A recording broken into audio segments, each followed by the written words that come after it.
първата част говорихме за пророчеството. Сега нека поговорим за паралелите. Не като присъда, а като въпрос, защото Библията ни учи да бдим. В Откровението се казва, че ще дойде система, в която човек няма да може да купува или да продава без позволение. Не със сила, а чрез условия. Днес по целия свят се говори за дигитални лични карти. Един профил, една идентичност.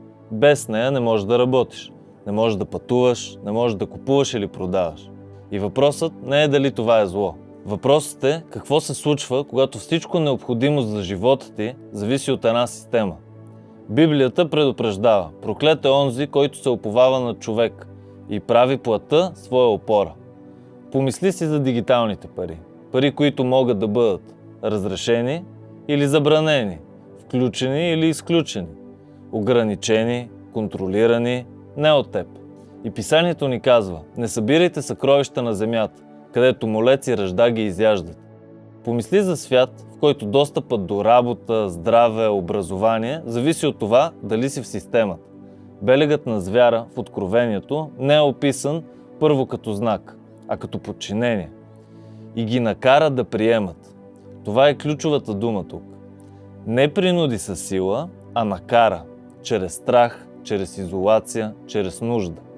Исус Христос ни предупреди: гледайте да не ви измами някой, защото измамата не идва с вериги. Тя идва с обещание за сигурност.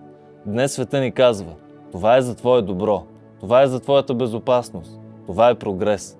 Но Библията казва: път има, който на човека се вижда прав, но краят му е път към смърт.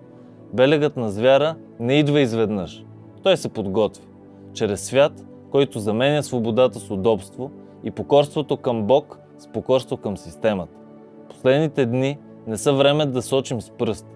Те са време да изпитваме духовете, защото писанието казва: блажен е онзи, който бодрства. Въпросът не е какво ще направи светът. Въпросът е в кого ще се уповаваш ти, когато удобството стане условие за оцеляване.